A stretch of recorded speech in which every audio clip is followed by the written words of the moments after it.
राधे राधे दोस्तों, मन को शांत और स्थिर करने के लिए भगवान कृष्ण ने बताए हैं 2 उपाय। किसी भी चीज को समझने के लिए सबसे पहले मन को शांत रखना चाहिए और फिर काम पर ध्यान देना चाहिए, क्योंकि हम मन से ही प्रश्न खोज लेते हैं और मन में ही जवाब देकर बैठ जाते हैं। भगवान कृष्ण ने मन को शांत रखने के लिए 2 चीजें बताए हैं। लेकिन वीडियो में आगे बढ़ने से पहले एक छोटी सी रिक्वेस्ट है। अगर आपने ये चैनल अभी तक सब्सक्राइब नहीं किया है तो सबसे पहले सब्सक्राइब कर ले, ताकि सनातन धर्म से जुड़ी सारी जानकारियां आप तक सबसे पहले पहुंच सके। कमेंट्स बॉक्स में प्यार भरा राधे राधे लिखकर आपकी हाजिरी अवश्य दें। चलिए वीडियो करते हैं स्टार्ट। भगवद गीता में भगवान श्री कृष्ण कहते हैं, मन का बेचैन होना उसका स्वभाव है। हमारे मन को लगता है कि अगर वह अलग अलग बातों के बारे में सोचता रहेगा तो हमें आने वाली हर मुश्किल और मुसीबत से बचा लेगा, पर ऐसा होता नहीं है। हम अपने जीवन का काफी अधिक समय सोच विचार करके परेशान होने में निकाल देते हैं। भगवान श्री कृष्ण कहते हैं कि मन का ये स्वभाव बदलना मुश्किल जरूर है, असंभव नहीं। अच्छा, अब आप एक बात बताएं, क्या आप कौए को कह सकते हैं कि वो कांव कांव की आवाज ना करे? या फिर क्या आप किसी मेढक को कह सकते हैं कि वह पानी देखते ही ऊंची छलांग ना मारे? हमारे मन का भी कुछ ऐसा ही है। जीवन में कुछ भी होता है, अच्छा या बुरा, हमारा मन उस पर कांव कांव कांव करने लगता है। कांव कांव से मेरा मतलब है चिंता करना, व्याकुल होना। कोई बुरी बात होती भी नहीं है और मन परेशानी की ऊंची ऊंची लपटें लेने लगता है।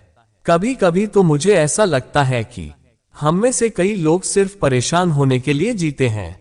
सारी परेशानी, पीड़ा, दुविधा अक्सर हमारी मन की बनाई हुई कहानियां होती हैं।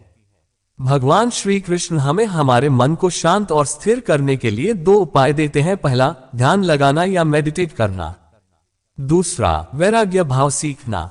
अब ध्यान या मेडिटेशन शब्द सुनते ही आप में से कई लोग कहेंगे कि आप आंख बंद कर सांसें अंदर बाहर नहीं ले सकते।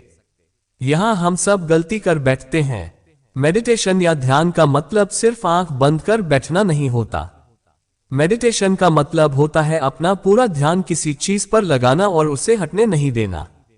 अगर आप रोटी बना रहे हैं तो सिर्फ उस बात पर ध्यान दीजिए। अगर आप पिक्चर देख रहे हैं तो अपना पूरा ध्यान पिक्चर पर लगाएं। यह मत सोचिए कि पिक्चर देखकर आप अपना कितना वक्त बर्बाद कर रहे हैं। जब आप जीवन के हर छोटे बड़े काम को पूरे ध्यान से करते हैं तो आपका जीवन ही एक मेडिटेशन बन जाता है। ऐसे जीवन में शांति, स्थिरता, साहस और सफलता का होना अनिवार्य है। वैराग्य भाव दूसरा उपाय। वैराग्य का अर्थ यह नहीं कि आप सब कुछ छोड़कर जंगल में जाकर बैठ जाएं।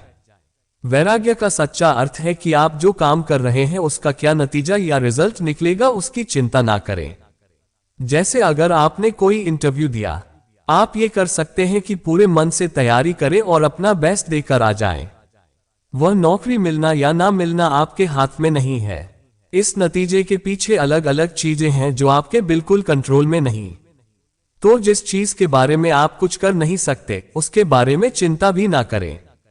यही वैराग्य का सच्चा मतलब होता है और यही है भगवान श्री कृष्ण का दूसरा उपाय, मन को चिंता की लपटों से बचाने का। याद रखिए, आप पूरे के पूरे इंसान हैं। समझदारी, संयम और कुशलता से भरे इंसान। आपका मन जब भी कोई की तरह अलग अलग बातों पर आपको परेशान करने लगे, तब अपने मन को भी प्यार से समझाए और शांत कर लीजिए। बस अपने ऊपर विश्वास रखिए कि आप कभी अपना बुरा नहीं होने देंगे। उम्मीद है आपको यही कथा पसंद आई होगी। गरुड़ पुराण कथा, रामायण, गीता और महाभारत की ऐसी कई रोचक कहानियां हैं जो हम आपको बताते रहेंगे। हमसे जुड़े रहने के लिए हमारे चैनल को सब्सक्राइब कीजिए। आपका बहुत बहुत धन्यवाद।